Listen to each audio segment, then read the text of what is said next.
There it is, DB. Who we got with us?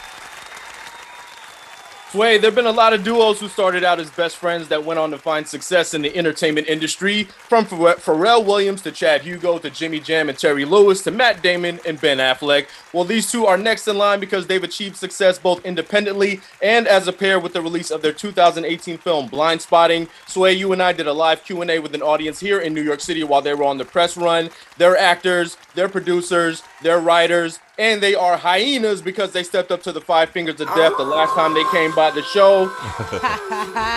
Welcome them back to promote the series Blindspotting, available on Starz, Daveed Diggs, and Rafael Casal. Rafael! Yeah. Hey. Daveed, what up, baby? Whoa, whoa. Come on. We got the family back, HB. What it do? The days in the building. Yee. Y'all set tripping already? Yee. You got to, man. These men have been putting it down for decades. The world just now discovering them in many situations, but they be 10 toes down in the community. I said that last time, so I'm always going to salute them. Round of applause. Hey. Come on. Daveed, plus your commercial game is impeccable, man. You killing it. I was trying to make money during this pandemic, bro. I'm gonna be I ain't mad. Yo, I see him. How many commercials have we seen him in, Heather? A lot. And look, Daveed, I'm going to jump right into it because we've been on fire since this whole versus thing went down. Y'all ready on the acting side, the actors that got bars and everything? Who you going to go in the verses against, Daveed? Talk to us. A lot of actors rapping, bro. I'm telling you. They got Yeah, man. Yeah, me and Donald. Gambino. Donald Glover. Oh! Donald Glover. Yeah. I want to see Diggs and Donald. All time. Okay, let's put it out there. Daveed Diggs versus Donald Glover in a rap battle.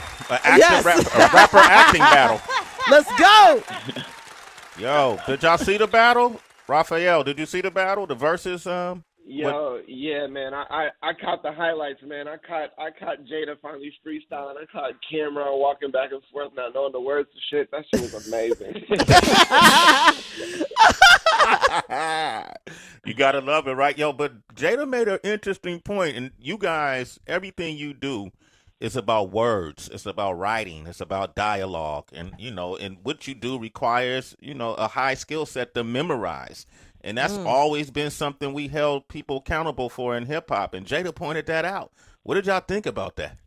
That they were rapping over lyrics, lip-syncing. Yeah, man. I mean, like, Go ahead, Dave. For me, like, I'm aware of the different kinds of rappers that are out there, right?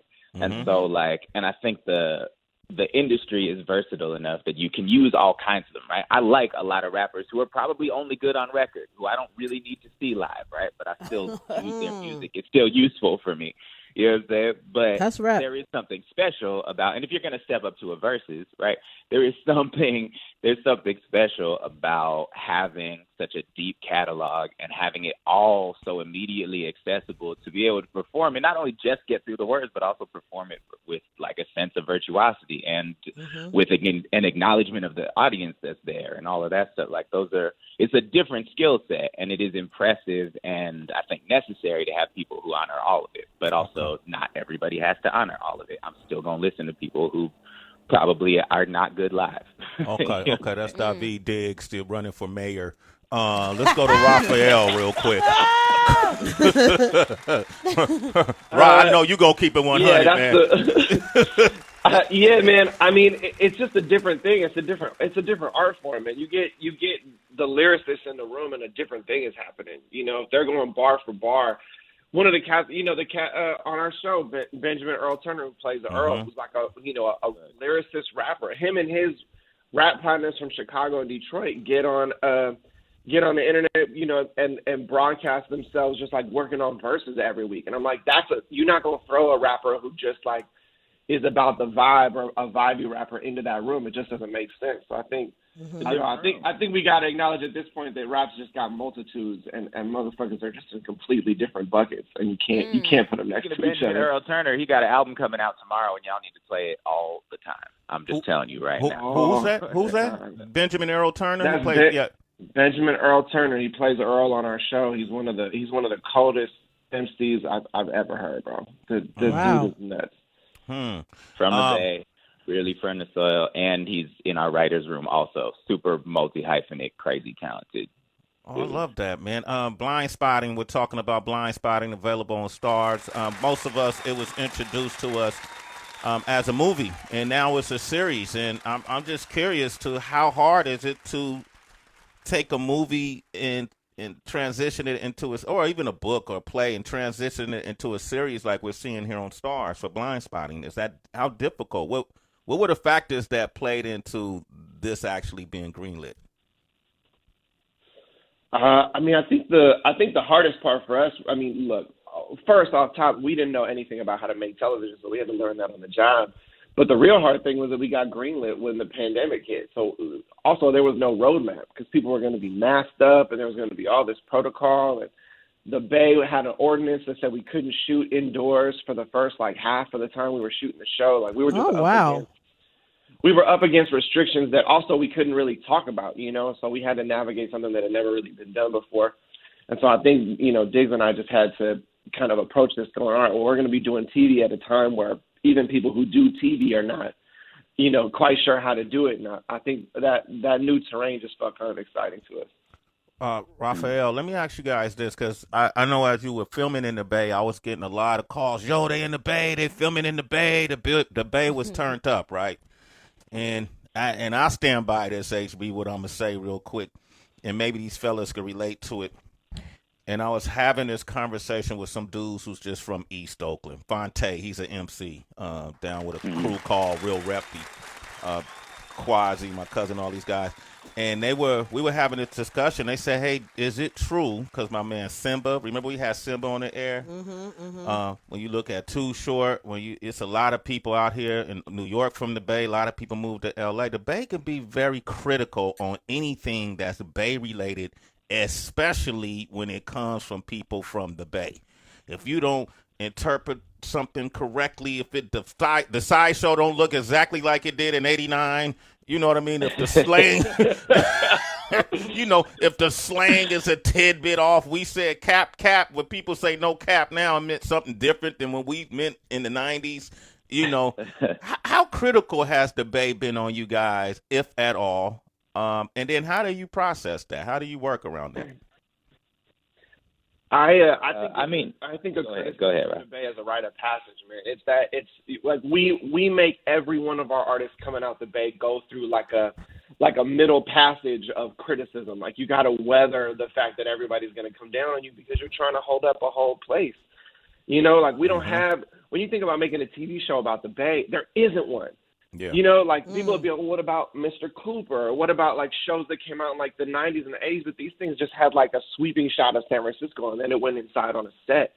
And it wasn't really about the Bay. It was about, something else. This is something trying to be about one small family in the Bay.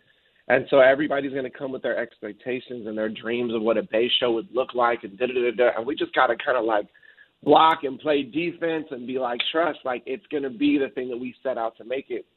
And hopefully it doesn't become this end-all, be-all for everybody, but it's rather cracking the door open, hey, y'all, we can have TV shows about this place. We could have 1,000 TV shows about this place if we prop everything up. But all we set out to do is tell one small story really well. We're not in the business of telling the whole Bay story. We ain't got the clout for it.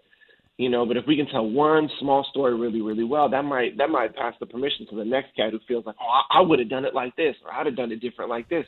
Hey, put the batteries in your back and let's do it, Right. Man. That's the real hype is I think we can only tell the story that we're capable of telling, but the Bay is a whole world. It's a whole, it's there's so much there, and it's one of the most diverse places on the planet, but I think to try and tell it all in one season of a half-hour TV show would make for a really bad TV show. But hopefully, it can get enough eyes on it that stories about the Bay, like stories about New York, like stories about LA, become really desirable. And that opens the door for a whole bunch of other artists who have different stories to tell their version of it. And that's kind of the overarching goal here. Okay, Daveed Diggs, Rafael, they're here, from Blindspotting. I want to put calling all Bay. I'm going to open up these phone lines. I need everybody in Northern California. I need everybody in the country and around the world, but in Northern California particularly, we need you to support this series called Blindspotting on Starz. Round of applause. We need to support our own. We need to be invested in it. These dudes are award-winning film writers, producers, actors, MCs. You wouldn't have never known, as smart as he sounds, Rafael was kicked out of Berkeley High. And look what he made with himself. Look what he made with himself. A little troublemaker doing good now. That's the Bay way. Yeah. Why you telling my business, Sway? Hey, man. Heather can relate. I made it out of East Campus. I made it out of East. You made it out of East Campus, kid. You doing it big. Yo, y'all go ahead and jump in, man. I'm so proud of y'all. HB, you want to holler at them? No, I'm just happy too, because I'm just trying to figure out what the people on set think you guys were crazy for trying to film something during the pandemic. Like, we've heard these clips with Tom Cruise and all these different people. I was like, how crazy was it really? It was crazy, but it was also, it's funny. This was actually, so I had gone back and finished shooting a season of a TV show that I'm just an actor in, also during the pandemic, and that was weird and stressful. Wait, hold on. Was it snow piercing? Was it snow piercing? Yeah, snow piercing. You see how he did that, Rafael? He did that like a TV show. I'm actually an actor. Man, you growing up, man. He said I'm only an actor and I'm just an actor. No. But look, but what I'm saying is, as an actor, the protocols were a little bit stressful, and it slowed down the work, and it made it awkward to try and interact with the director who had a mask on, all this stuff, right? Oh, but okay. As a producer, as an EP, and as a creator, it was 100 times more stressful, because all of a sudden you realize that what we had this opportunity to do was create a bunch of jobs for people who'd been out of work for months and months and months, right? 250 people working on this show, right? So like that's incredible. At the same time, they're all coming to work and risking everything, risking their lives, risking their family's safety. So the idea that someone might get COVID on our set was so stressful. So we doubled and tripled down on the protocols. We went way above and beyond what we were asked to do, actually, and had constant conversations with people about staying safe outside of set. And it made it like not nearly as much fun as it should have been, but also I think safety came before everything. We just wanted to make sure we were able to keep everybody working and keep everybody safe. And that was really the paramount thing for us. Okay. All right. We're talking Blindspotting. I'm curious for the both of you guys, like when we were touching on your thoughts on verses, I always like to hear how the hell actors, and of course you guys are multi-hyphenate, but when it comes to the acting, what are the methods y'all use for remembering your lines, and have they changed over time when you first got into the game to how you do things now? Oh man, yeah, the memorization game is tricky. It also depends what it is. We do like verse and music stuff on the show, so I know that in terms of verse stuff, it's the same way that it is with rap music, where like you just really are memorizing a cadence to a certain degree. And I think when it switches over to dialogue, it starts to be the same thing. There's a rhythm to a scene. There's a rhythm to how you sort of banter with another character and how you find a pocket to kind of make a thing flow and vibe. And so I think, me personally, I lean on the music muscle in the same way. I'm like, if we can find a rhythm to this, like I can lock into it, I can keep coming back to it, and we can keep kind of jamming together. And so I think it's sort of one about picking up on the rhythm of the scene, and the other thing is understanding, like, at the core, what is the scene about? So if you get lost, you can at least find your way back to, we kind of know where we together as actors have to get to. Because you only have a day. Sometimes you get the lines a day before. You oh my gosh! And have to just figure out how to memorize the page of stuff. And then how long do you actually like act before someone says cut? Like, are you prepared to do, like, I don't know, 20 minutes of dialogue straight? not in television.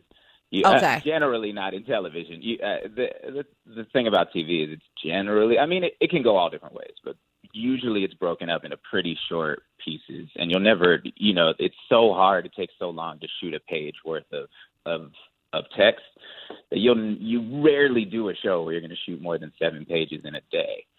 And so it's in short chunks, and it also, I think what Rafa said about understanding the intention of the scene, understanding your relationship with the person you're in the scene with, understanding where you are in the story because you're shooting out of order. Those things become a lot more important than the words. If you know where you are and who you are, you probably gonna figure out what to say. Got it. Okay, Blindspotting on Starz. Bay Area, where you at? 888-742-3345. You standing proud for the Bay. Call these guys up. They doing it for the Bay in the world. Wait, you mind if I jump in? Please do, DB. Hey, so you touched on some of the older sitcoms, and since you guys have now stepped into this world of creating a TV series, I thought you would be perfect to ask this question too. I saw a tweet that turned into a discussion, and I wanted to get your input on it. So the tweet reads like this, and again, these are not my words. This is a tweet that I saw somebody post. It said, "Black sitcoms of today are created for white audiences to teach them about blackness. Sitcoms in the 90s and 2000s didn't center on white audiences nearly as much as shows nowadays. It's so clear that the target audience isn't us. New shows always come off as instruction manuals to blackness instead of black folks simply living their lives and letting that lead the narrative." So I just wanted to see what you thought about that. Daveed, you want to take that first? Man. Or Rafa? I don't know. I think I disagree with the premise a little bit that there's a significant difference in who the audience for each of the show. TV shows are put on by networks to make money, right? And so let's get that clear. And so like the somebody put whatever, if we're talking about living single or whatever, somebody put all of these shows on to because there was something about it that they realized could tap into a market, right? That's a little different from why people are creating TV shows. What I think is interesting about writing a show that centers around black characters now is that we're very fortunate to live in a time where there's not so much of a monolithic blackness. It's really easy, not easy, making TV is very hard, but because there was a popularized version of blackness in the 90s that you could point to and be like, that is black. That's a black show. Martin is a black show. That is a black show for black people because only black looks like that, right? That was never actually true. It was just a sort of very generalized, this is not white. I would argue that some of those shows were really more in opposition to whiteness as they were about blackness. And so what we get the opportunity to do these days is be really nuanced with it and make shows about people who happen to be black. And hopefully they don't all feel instructional. I hope that ours doesn't. It's also not a black show. It's a Bay show. But Wow. That's true, man. Rafa, you want to jump on that? Oh no, that part right there. My man just knocked that out the park. Yo, he's so Bay. Rafa, he's so Bay Area, man. I swear, this dude is so Bay. Why mess with it? Why mess with Right. it? I like that. Let's talk about, so now, Blindspotting is at a different time now. We're in a different place. How did y'all approach setting up the series? Where does it pick up from? How did you decide we're going to pick up this series from what point moving forward? Oh yeah, so we really wanted to pick up this show 6 months after the movie. The whole idea was that if you hadn't seen the movie, it didn't matter. You could just drop into this, and it'd be, eventually the movie would just feel like a prequel that you hadn't seen. And we really wanted to focus on Ashley's character, who plays my partner in the movie, and really tell a story about, when Daveed and I got approached. We actually got approached by Lionsgate to make this show. It wasn't really our idea, and we told them no, that we didn't want to do a spinoff of our movie. We wanted to go do something else, but we kind of sat down and were like, well, is there any version of this show that we would want to make? And what we really talked about is, and the big thing missing from the movie, because we made a movie that starred the two of us, was like we didn't really tell much of a story about the women that raised us, the women that populate our lives, and the people that we kind of that missed out on the movie, because the movie's a really small, self-contained story, and we started writing it when we were in our early 20s.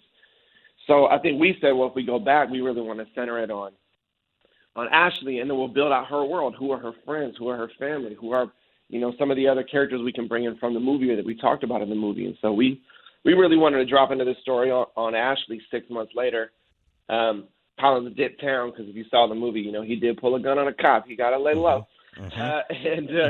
And Miles is getting locked up, and we don't know why. And we really wanted to focus this show on what it's like when people do get locked up, how that is for the rest of the family.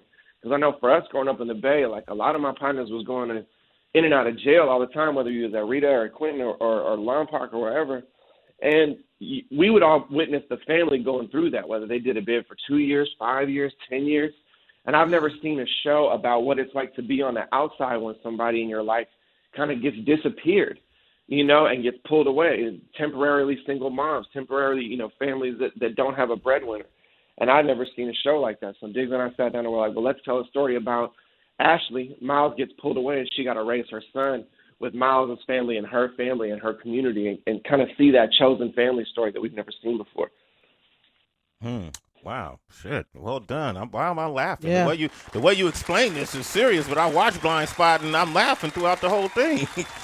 That's good. It's a comedy, man. Somebody described our show as a comedy that's haunted, and I love that shit. Yeah, there you go. A comedy that's haunted. I like that. Jasmine Jones, who plays Ashley, where's she from? Brooklyn. She from Brooklyn. So what did Very y'all much do? from Did y'all put her in an apartment by the lake and made her just stay in Oakland for a while? Because she pulling it off. The first time I serious. Yeah. She had the Bay training. The first time she came to the Bay was when the Warriors won. When the Warriors won the series, and when was that? 2000. When did we shoot the movie? 2017. So she came to the big Warriors parade and got like her whole. You remember? I don't know if you remember, but downtown Oakland went crazy. Yeah. So she came to like the craziest sort of night right after the Warriors won, and she was like, "Oh, I get it. Y'all are crazy like Brooklyn's crazy." I was like, yeah. He said it. Yeah, we're so into our own shit the same way that Brooklyn is. So you gotta peep what the Cali touchstones are, what the Bay touchstones are, and you need to go hard for them the way that y'all go hard for Brooklyn.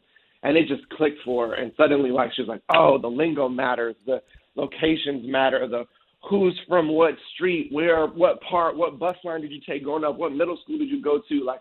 All that's super important, and she just dug in, man. She's a methodical actor. She's like, I need to know everything about where Ashley grew up, how she grew up, who her friends were, everything. She built that character from the ground up. I love it, man. Anthony Ramos is a part of the crew as well. He's Our guy. occasionally he pops in. Yeah, Mr. Yorkie. That's the homie. Man, look, this is. I want to encourage everybody to watch it. Blindspotting on Starz. Make sure y'all watch it, and it's incredible. Starz play as well, and Starz is killing it, man. Starz got a lot of great shows. I'm proud of you all, and I can't wait to see you in person. Rafa, I know we got a Five Fingers of Death rematch that we gotta revisit. Bro, let's go. Yeah, man, I know. We're gonna do it in person, both y'all. We didn't get that off. Yeah, it was too many. No, we're gonna do the real deal. We're gonna do it. Too many Tony Awards at that time happening. You know what I mean? It was too much. It was a lot of a lot of Grammys happening. You know what I mean? So if the focus wasn't there, but congratulations on all the success. Love you guys. Yep. Anything y'all want to say in closing? Appreciate that. Nah, Bay Area all day, man. Come check it out. Rafa so bad. Nah, man. You that dude, play. Okay, you already know. I'll meet y'all on Lakeshore. Let's go get brunch at Dunes one time soon, okay? I'm all over it. All right, man. Give them a big round of applause, man. Thank you, guys. Let's get it. Appreciate you. Congrats, Rafael, y'all. Daveed, thank you. Continued success. Blindspotting on Starz. Make sure y'all support it. We coming back with Celebrity Wire.